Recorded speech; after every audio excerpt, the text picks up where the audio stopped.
Hello, thank you for your company. This is Ahmed Shakil 5858. I am Ahmed Budnam. Following news headlines have been taken from American, Canadian, European, Asian, African, and Australian channels and AP, AFP, and Reuters news agencies. Now the headlines. Ukraine new plan and Russian response. Trump and Kamala Harris are in battleground states campaigning for presidential elections. Canadian and Indian government confrontation. Phones are banned in schools. Pakistan and Chinese relationship. Now please watch the headlines. Good evening. I'm Jeff Bennett. Amna Nawaz is away. On the NewsHour tonight, Kamala Harris courts young black voters and tests out a new campaign tactic, playing clips of her opponent Donald Trump at her rally. Israeli airstrikes increasingly threaten areas once considered safe havens for Lebanese civilians already displaced by violence. And in his new book, Bob Woodward pulls back the curtain on the Biden and Trump presidencies and their starkly different relationships with controversial world leaders. All of the moments are very, very tense because the stakes couldn't be higher.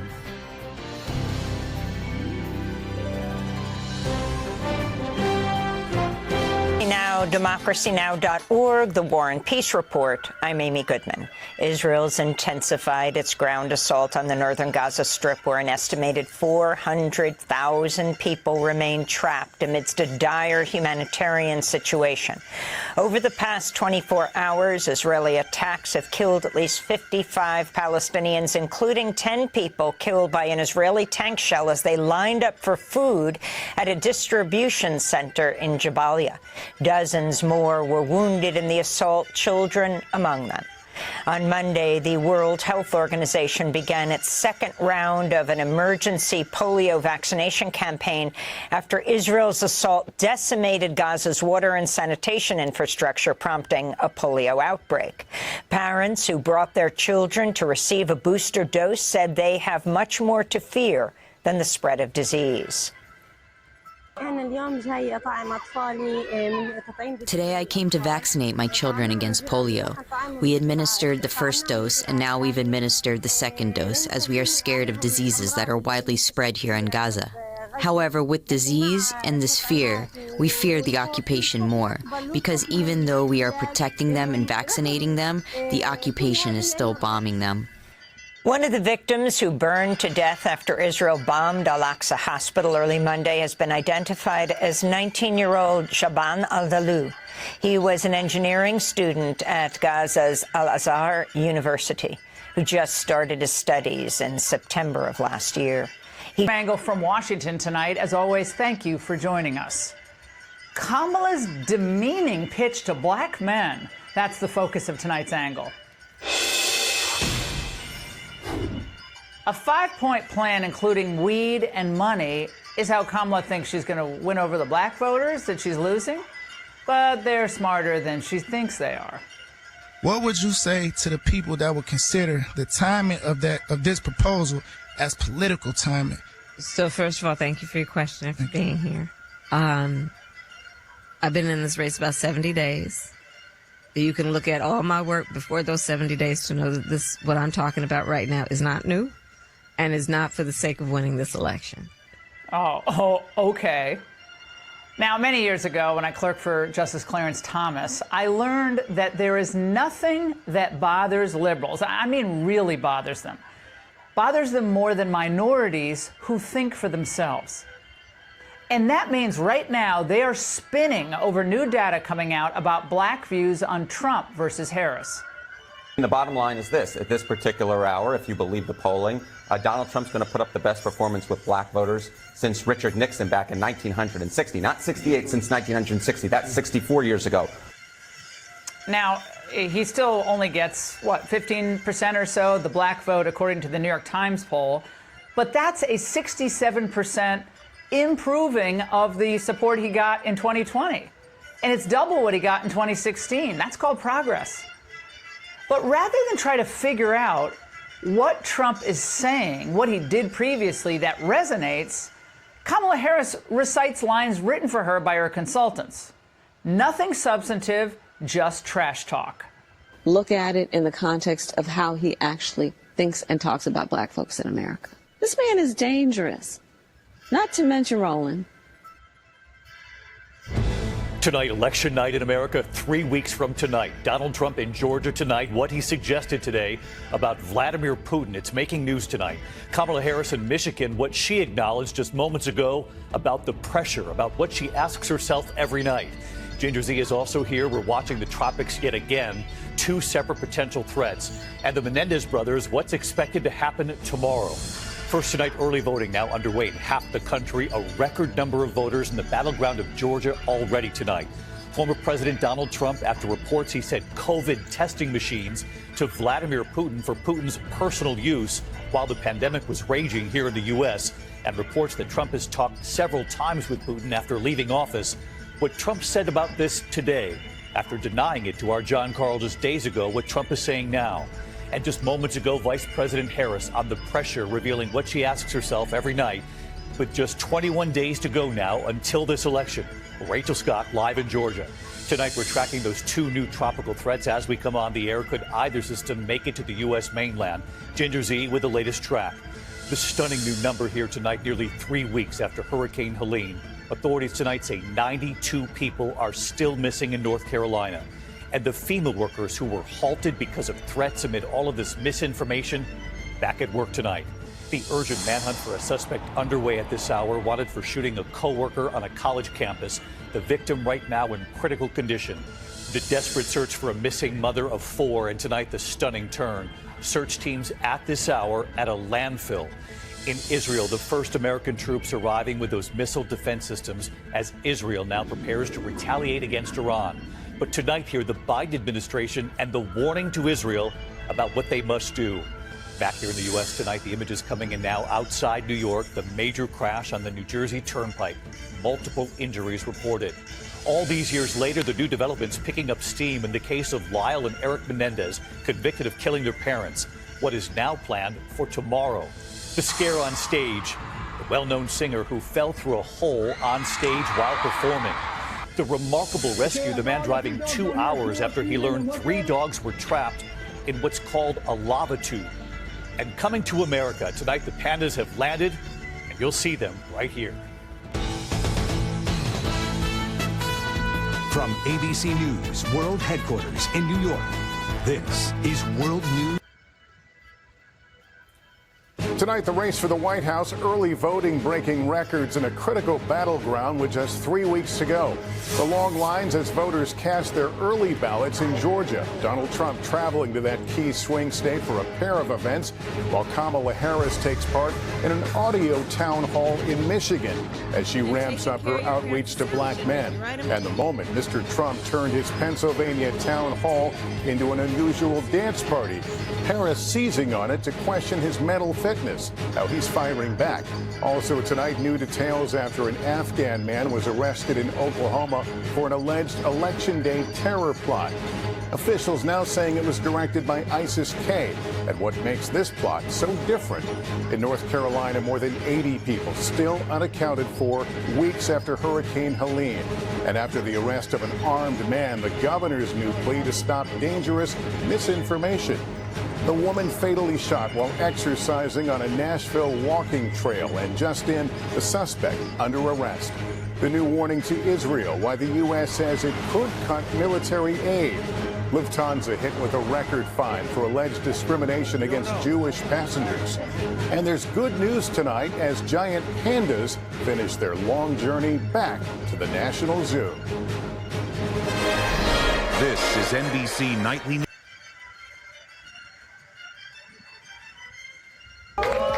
There's 3 weeks until Election Day, the full court press in the battleground states. I feel an extraordinary weight of responsibility right now. To me, the most beautiful word in the dictionary is tariff. Tonight, Donald Trump answers questions about his economic policies in a combative interview. What he's saying about whether or not he's been talking to Vladimir Putin. It's like the Mount Everest plus of a political gerrymander. Tonight's Eye on America, a look at how district lines can influence elections. If one party gets control of the process, then they can have free reign. Welcome, pandas! And the pandemonium in the nation's capital. We've been waiting for this for a really long time. The CBS Evening News starts now.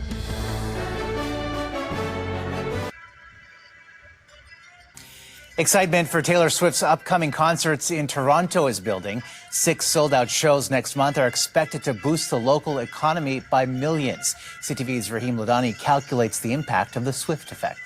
Welcome to the Eras Tour. In less than a month, Taylor Swift will descend upon Toronto for 6 concerts. You're making me feel excellent. And along with her Swifties comes hundreds of millions of dollars for the city. I can't wait until she comes here and drives economic growth. New figures from Destination Toronto estimate Swift shows will generate $152 million in direct spending. 93% of that will come from out-of-town visitors. However, when the concerts are over and the screaming fans are gone, the economic boost doesn't stop. Swift's lasting impact is expected to grow to $282 million. That's the important thing about these major events, is that it draws people into the city, it draws new spending into the city. That's money that didn't start the day in our economy, but it ends the day there and then continues to circulate, paying wages, paying taxes, and supporting businesses all throughout the city. Those dollar figures do not include the actual concert tickets or airfare, because that money generally doesn't stay within the local economy. It does, however, include attractions, local transportation, and dining out. Inside Steam Whistle Brewing across the concert venue, staff are hoping for a business bump, especially this time of year. In October, November, it starts to get cold. There's less people moving around. It's not summertime anymore, so we're really depending on Taylor Swift coming in a way to get that volume once again from our previous summer. And it all begins with Swift's first concert on November 14th. Raheem Ladani, CTV News, Toronto. Morning, Jones. Phones in the box. Morning. When school starts, phones stop.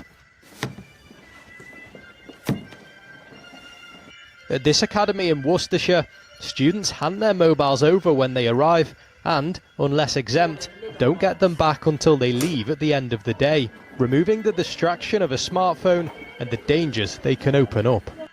There is quite a lot of almost dark stuff on there, but it is quite entertaining, most of it. What do you think of your school's policy of handing over your phone so you've not got it with you? It doesn't really bother me because it's locked away. You can't get to it. You can't really think about it because it's just not on you. I think if it's in the box, it's safe. So it's just never going to be something that's going to be on your mind, really. This approach could become the norm if a new bill being introduced to Parliament gets enough backing. It calls for a legal ban on phones in England's schools, tightening up current government guidance. The policy here has been in place since 2010. Teachers say the benefits are clear.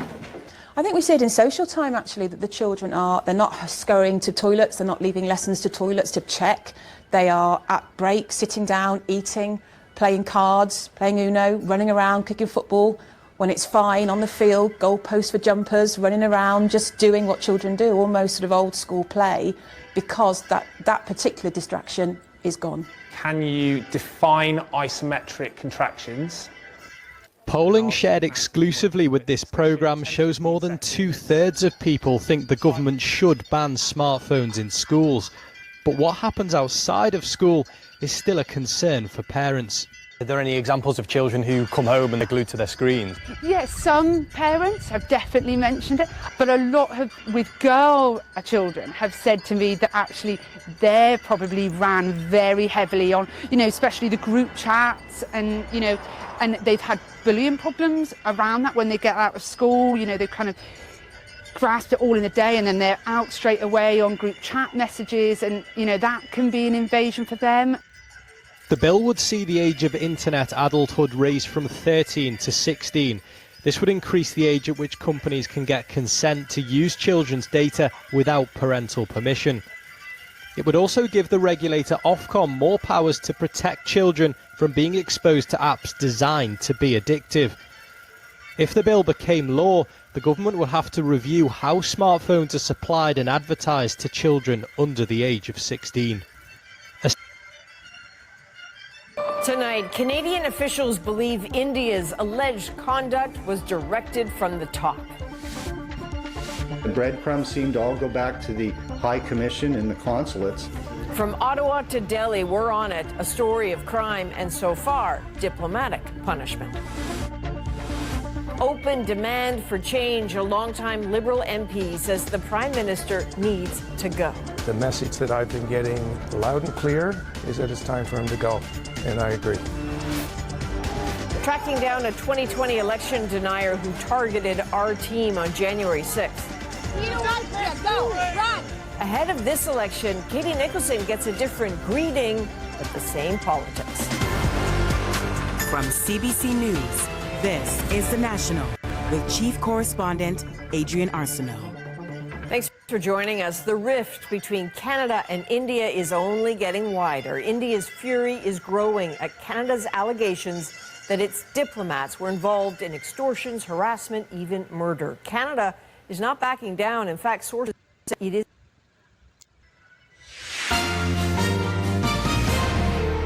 New evidence this Tuesday night about the Indian government's alleged links to violent crimes in Canada. This puts everyone at risk. The attacks against Sikh activists and why it will be tough bringing anyone to justice. Ultimatum, what the U.S. says it will do if Israel doesn't boost humanitarian aid to Gaza. The situation for children becomes worse than the day before. Inflation takes a dip, what it could mean for the Bank of Canada's upcoming decision on interest rates. Plus, rescued and greatly relieved, the emaciated man stranded at sea for more than 2 months.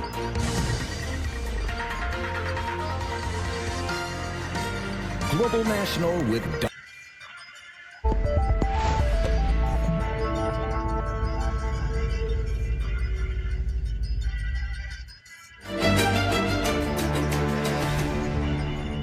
Hello there. Let's check the headline news this hour. Ukrainian President Volodymyr Zelensky has unveiled his victory plan, which he says rules out any territorial concession to Russia. Mr. Zelensky is also renewing his push for an invitation to NATO as he calls for a boost in Western support. He told lawmakers in Kyiv the top priority is closer integration with NATO. Якщо почати рухатися цією ідеєю, з цим конкретним планом перемоги саме зараз, то може вдатися завершити війну не пізніше, ніж наступного року. Russia has dismissed Ukraine's victory plan as futile. The Kremlin says Kyiv needs to sober up, and the only peace plan is for Ukraine to realize the futility of its policy. The Russian Foreign Ministry also said all President Zelensky is doing is pushing NATO members towards direct conflict with Moscow. The US, Japan and South Korea have launched a new team to monitor the enforcement of sanctions on North Korea. It will also include representatives from Germany, the UK, France and 5 other countries. The new team was announced after Pyongyang blew up roads and rail lines connected to South Korea. It has accused Seoul of sending anti-North propaganda using drones. And as it warned the South against taking further action that could be considered a declaration of war, the North also touted the enlistment of 1.4 million people into its army. Pakistani Prime Minister Shehbaz Sharif has called for the expansion of China's Belt and Road Initiative at the Shanghai Cooperation Organization Summit. The SCO member states urged joint efforts to counter protectionist trade measures and reaffirmed their commitment to settle disputes through peaceful dialogue.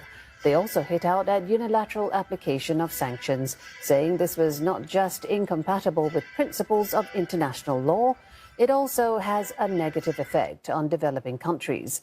Mr. Sharif says an expanded BRI could enhance cooperation in the region.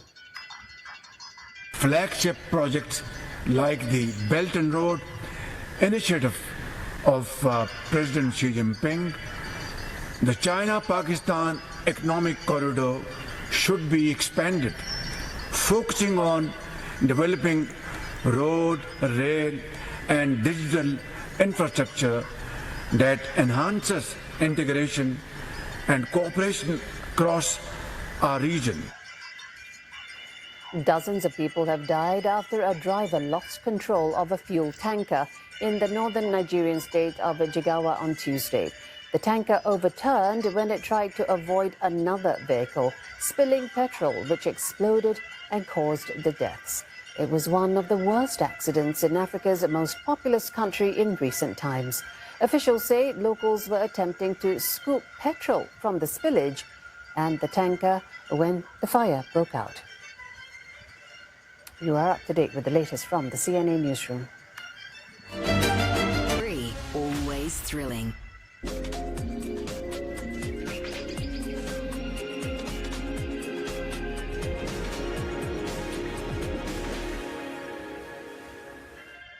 This is DW News, live from Berlin. Ukraine's president finally reveals his so-called victory plan.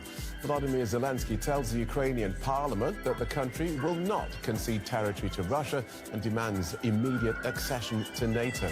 The Kremlin warns the plan would draw the West closer to war with Russia. And Israel carries out new airstrikes against targets in Lebanon. Lebanese authorities say municipal buildings are amongst those hit and that the dead include a city mayor.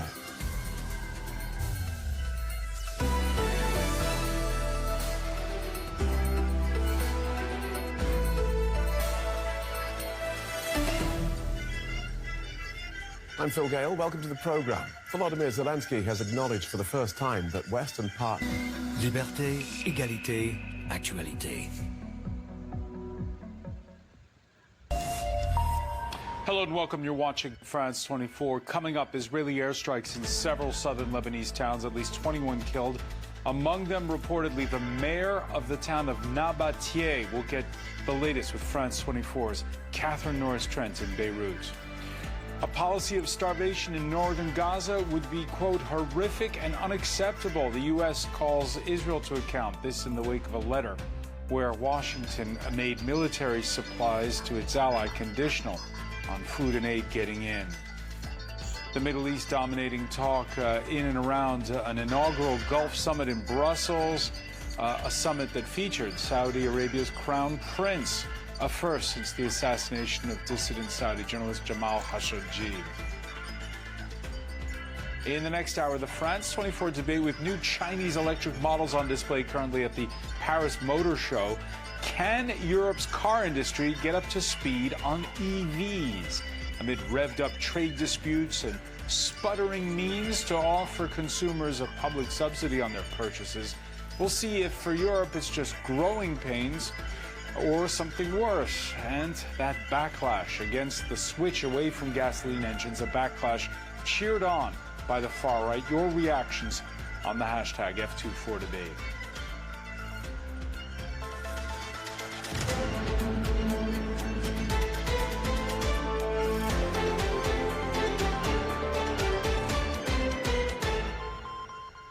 Hello everyone, I'm François Picard. As is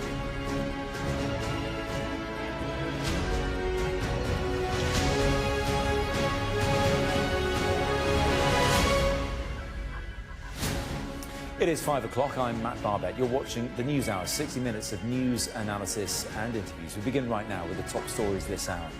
Hope for homeowners, chances of interest rate cuts grow following a shock fall in inflation. A 7-year-old boy has died and several people are in hospital after an explosion at a house in Newcastle. Sudan famine, we report from the war-torn country on the millions who are facing starvation. England's new football manager Thomas Tuchel says he's excited and honoured to lead the men's team as the FA reveals it talked to 10 people about his job. Here's what fans think. I think he'll really do us well in the tournament stage. Every job he's had, he's been sacked. So I've not got a lot of confidence in him. It could work. It could lead to an English World Cup. Plus, Indiana Jones and the Temple of Doom, what archaeologists have discovered at the world-famous site of Petra.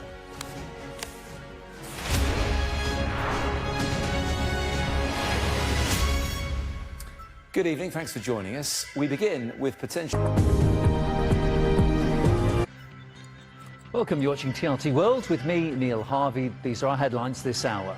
less than a day after the Lebanese Prime Minister said that he'd received assurances from the US about Israel toning down its attacks. Israel has bombed southern Beirut, with more than 1 million people internally displaced in Lebanon. The UN Agency for Palestinian Refugees says that several of its shelters are now at full capacity, adding that access and communication with 3 shelters in the south is severely limited. The mayor of Nabatea is among those who've been killed by Israeli strikes in the south of Lebanon. Israelis have carried out at least 10 attacks targeting the city.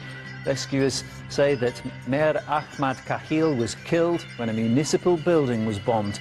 Lebanon's Prime Minister Najib Mikati says Israel deliberately targeted a meeting of local officials who were discussing relief work.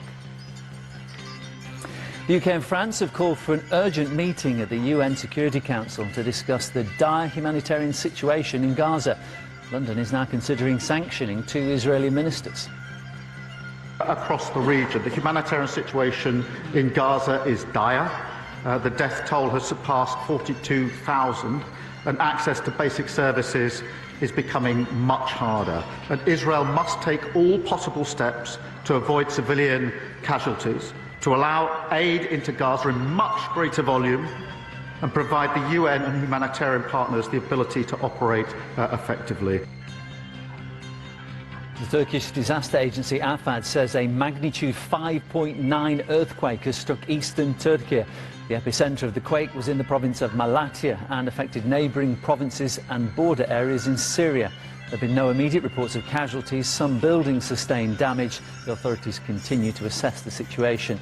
Malatya was one of 11 provinces devastated by a powerful earthquake that struck parts of Turkey and northern Syria last year. An Italian ship carrying the first group of migrants to be processed in Albania has arrived in the port of Shenzhen on Wednesday morning. This set in motion Italy's controversial new plan to have thousands of asylum seekers heading for Italy processed in another country.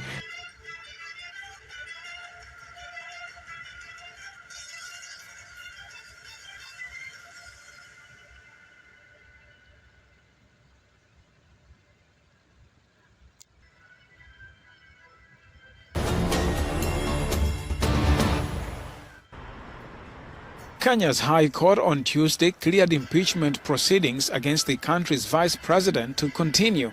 Rigathi Gachagua had run to court seeking an order stopping the Senate, Kenya's upper house of parliament, from hearing an impeachment motion against him.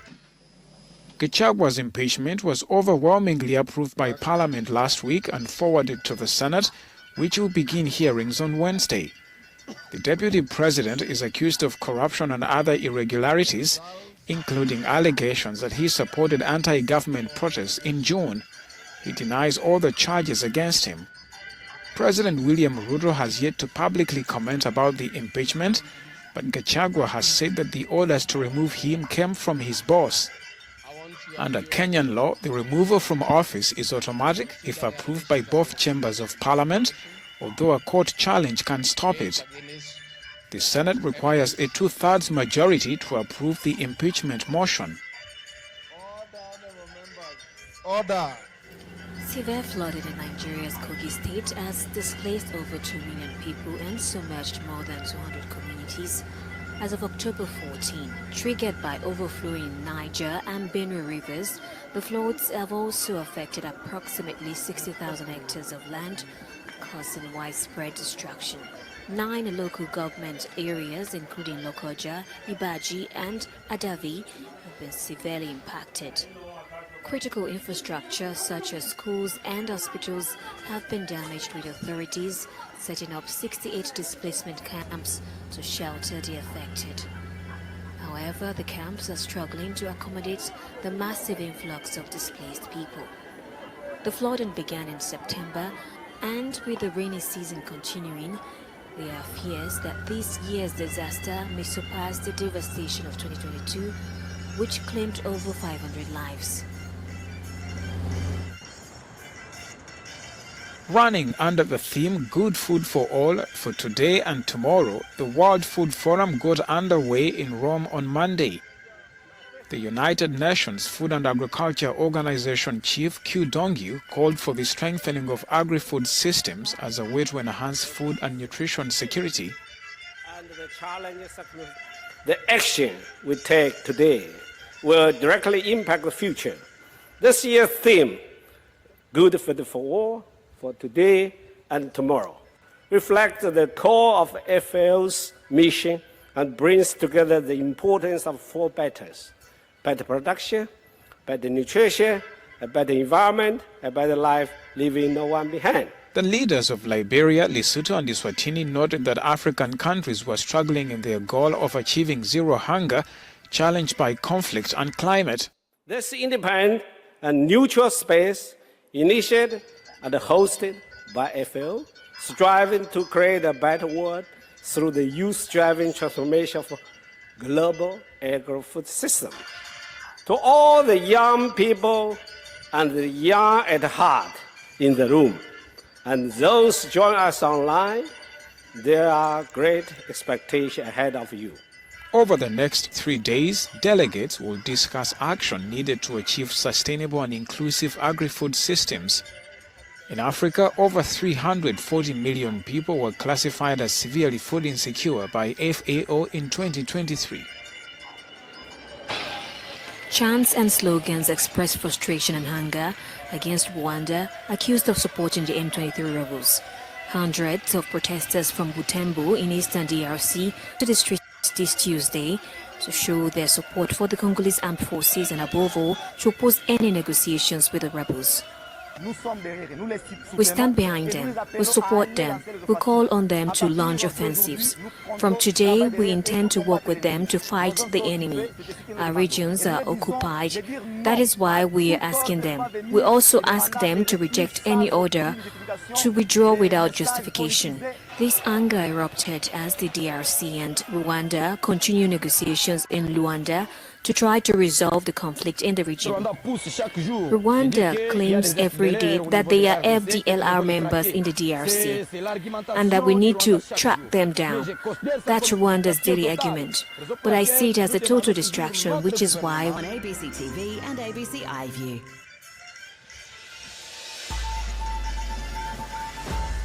Today, Israel says it's taking an ultimatum from the US to increase aid to Gaza seriously.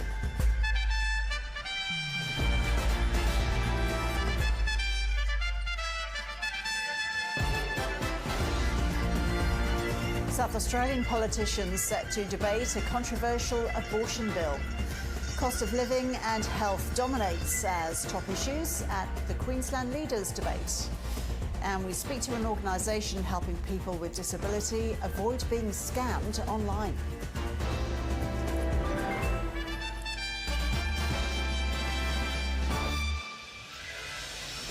Hello and welcome to ABC News. I'm Rose Childs. The United States has given Israel 30 days to increase humanitarian access to Gaza or risk losing military support. The amount of assistance... Thank you for sparing your precious time. This is Amir Shakil. Have a good life. Bye-bye.